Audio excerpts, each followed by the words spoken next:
દરેક નીતિની સામે કાયદાની રીતે ઊભો રહેતો SSK news channel. Gujarat slum clearance board Sachin Kanakpur કંસાડના રહીશોને વૈકલ્પિક વ્યવસ્થા ગોઠવી આપવામાં આવે તેવી માંગ સાથે સુરત કલેક્ટરને આવેદનપત્ર આપી રજૂઆત કરાઈ હતી. સુરત કલેક્ટરાલયે આવેદનપત્ર આપવા સચિન સ્લમ બોર્ડ પુનઃ વસન સંઘર્ષ સમિતિના નેજા હેઠળ અસરગ્રસ્તો પહોંચ્યા હતા અને Gujarat slum clearance board Sachin Kanakpur કંસાડના રહીશોના જર્જરિત થયેલા મકાનોમાંથી તેઓને ખાલી કરાવી રહ્યા હોય, જેથી અસરગ્રસ્તોની આ કારમી મોંઘવારીમાં ભાડું ભરી શકે તેવી પરિસ્થિતિ ન હોય, જેથી પાલિકા દ્વારા તેઓને મુખ્યમંત્રી આવાસ, EWS આવાસ, પ્રધાનમંત્રી આવાસ સહિત કોઈપણ વ્યવસ્થિત જગ્યાએ વૈકલ્પિક વ્યવસ્થા ગોઠવી દેવામાં આવે તેવી માંગ કરી આવેદનપત્ર પણ આપ્યું હતું અને ઉગ્ર રજૂઆત કરી હતી.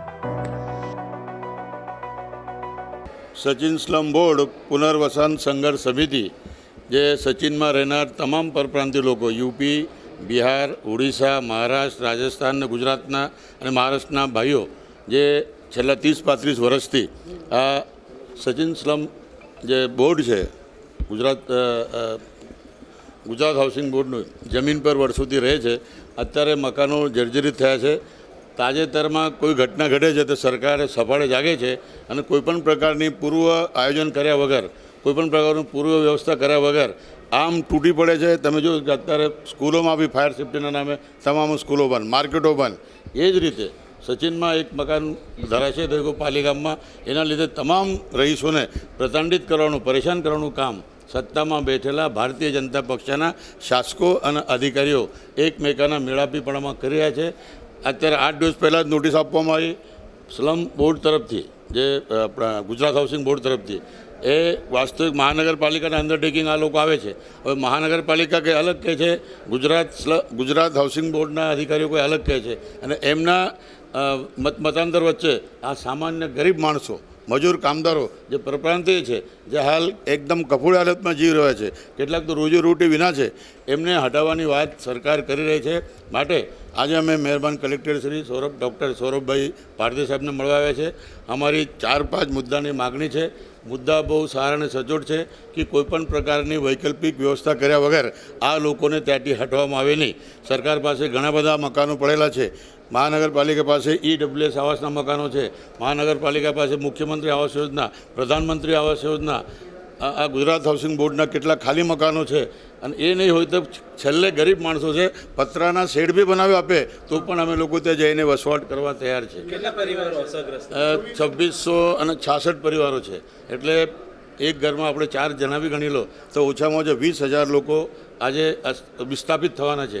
અને કાલે પોલીસના દબાણમાં, કાલે ગુજરાત હાઉસિંગ બોર્ડના અધિકારીઓ અને મહાપાલિકા અધિકારીઓ આવીને પાણી કાપી ગયા, લાઇટ કાપી ગયા અને આજે ધમકી આપી ગયા છે કે જો તમે 24 કલાકમાં ખાલી નહીં કરશો તો બુલડોઝર ફેરવી આપવામાં આવશે.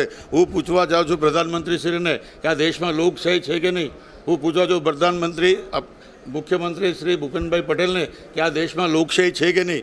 હું પૂછવા જાઉં છું માનનીય CR પાટીલ સાહેબ, જળ વિકાસ મંત્રીશ્રીને કે લોકશાહી છે કે આ દેશમાં મરી ગઈ છે, કે કોઈ ચૂંટાયેલા પ્રતિનિધિ આ લોકોની ફરિયાદ સાંભળવા તૈયાર નથી, કોઈ અધિકારી ફરિયાદ સાંભળવા તૈયાર નથી. અમે પરપ્રાંતીય છે એટલે અમારો કોઈ ગુનો છે કે અમે આ દેશના નાગરિકો નથી, અમે ભારતના રહેવાસીઓ નથી. એક તરફ તમે વિદેશોને રહેવાની વાત કરો છો, જ્યારે દેશમાં રહેનાર નાગરિકોને વિસ્થાપિત કરી એમને કાઢી મૂકવાની વાત કરો છો. આજ કલેક્ટર સાહેબને અમે જાણવા માંગીએ છીએ જો એક પણ મકાનને તોડવામાં આવશે તો તમામ લોકો તે બાજુમાં જ લાજપુર સેન્ટ્રલ જેલ આવેલી છે ત્યાં અમે જેલ ભરો આંદોલન કરીશું. અને જ્યાં સુધી ન્યાય નહીં મળે અમે જેલના બહારથી નીકળીશું નહીં. સરકાર અમને ગોળી મારે, લાઠી મારે કે જેલમાં નાખી દે, અમે પોતે જ જેલ ભરો આંદોલન કરવા આવે તૈયાર છે. અને આપના થકી મારી તમામ ચૂંટાયેલા પ્રતિનિધિઓને વિનંતી છે કે તમે જનતાને વધારે કસોટી નહીં લો, તમે જનતાને વધુ પ્રતાડિત નહીં કરો.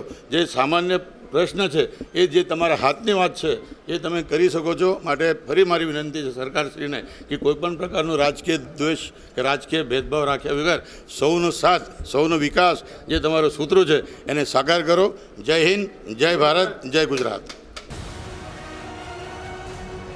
દરેક નીતિની સામે કાયદાની રીતે ઊભો રહેતો SSK ન્યૂઝ ચેનલ.